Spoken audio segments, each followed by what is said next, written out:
How many of you have been confronted with the How many of you have been confronted with the question, will the world end in 2012? Millions of people believe that the world as we know it will end. Whether or not these beliefs are something to be worried about is the better question. Today I want you to learn that 2012 may or may not be a life-changing year for all of us, but the world isn't coming to an end. Life is a precious gift that I'm sure none of us will be ready to give up by 2012. We all want to see how our lives play out or the lives of our children, and 2 years just isn't enough time to do that. Should we start preparing for the end of the world? Is there any way we can survive the life-changing events of 2012? The world has been expected to go through major changes or see the end of time before, but it has never happened. The year 2000 was expected to cause major problems with computers, leading to destruction, but it simply didn't happen. Is 2012 any different? We will see. The world ending in 2012 is something that I have taken great interest in over the past 2 years since I first heard rumors of the phenomena. I have made it my mission to figure out the basis of these beliefs and the truth behind them, because it is something that is talked about probably more than it should be in Maryland, where I'm from. I'm glad I finally get to share what my research has proven to me, and maybe help ease the fears of some or enlighten others to the rumors surrounding 2012. No one predicts exactly what will happen. There are a variety of ideas. The basis of these predictions are just that civilization as we know it will end. Some believe that doomsday will be December 23rd, 2012, while others believe that it will be the 21st. The beliefs of the world ending in 2012 are based on archaeological, mythological, and astronomical beliefs. There are beliefs based on the Mayan long count calendar, the sun aligning with the center of the Milky Way galaxy, the Earth colliding with Nibiru, or the next solar maximum. Some believe that the world will simply go through drastic spiritual transformation and positive changes will come from this.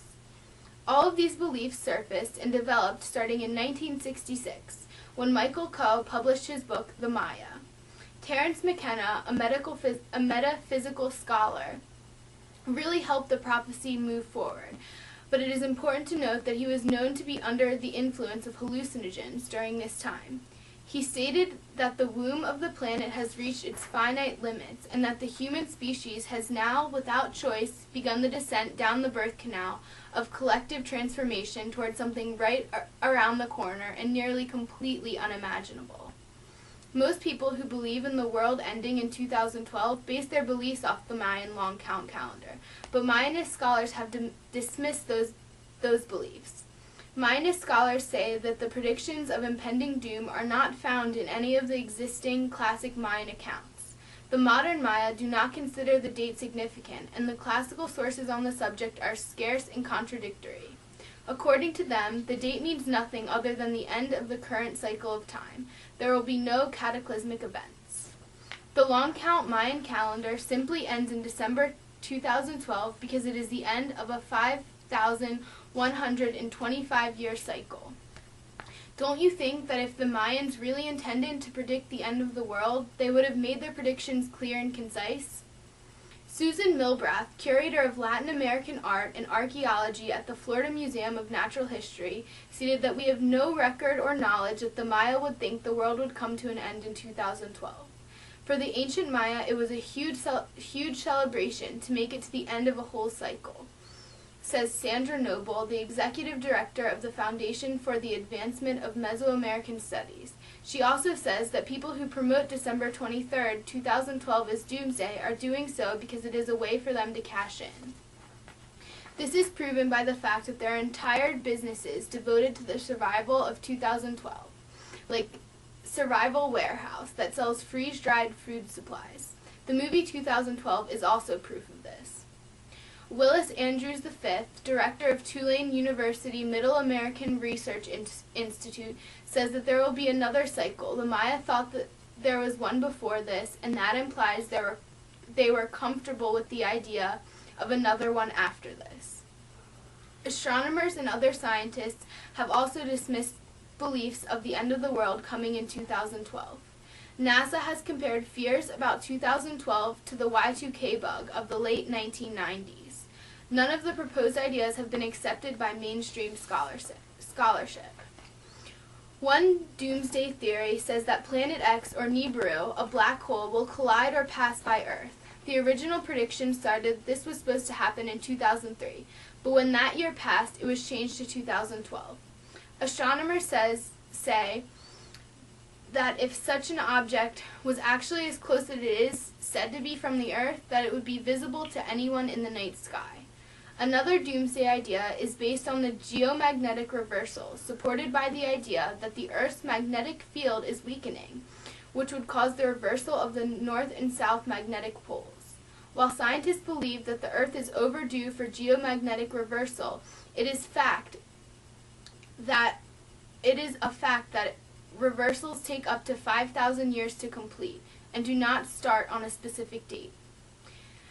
The National Oceanic Atmospheric Administration now actually predicts that the solar maximum will peak in 2013, not 2012, and that will be fairly weak with less sunspots than normal. Also, the planet's magnetic fields are caused by the spinning of the solid inner core inside the Earth, so it cannot be affected by something external to the planet, such as solar flares. NASA's David Morrison claims that the rise of the solar maximum doomsday belief is due to physicist and scientist Michio Kaku interview with Fox News, which he said that a solar peak in 2012 could be disastrous for orbiting satellites. So unless the end of cell phone communication and satellites would be the end of the world, we have nothing to worry about. Fox News program Common Sense's Neil Cavuto stated that we all need to stop worrying about bills, 401ks, and our jobs because the world will end, bringing attention to the book The Complete Idiot's Guide to 2012. Fox claims that the government has already stopped caring about the money that they are spending, so we should too, and we should party like it's 1999. There are many books about 2012, such as this one, once again proving that people are using these beliefs to cash in. In conclusion, there is no scientific evidence that anything will happen. For all the beliefs and prophecies, there are facts that disprove the so-called evidence. The minds in the past and present never believed that 2012 would be the end of the world. NASA has put out statements disproving the beliefs of astronomical events. We have nothing to worry about. Life will go on. The world will not end in 2012.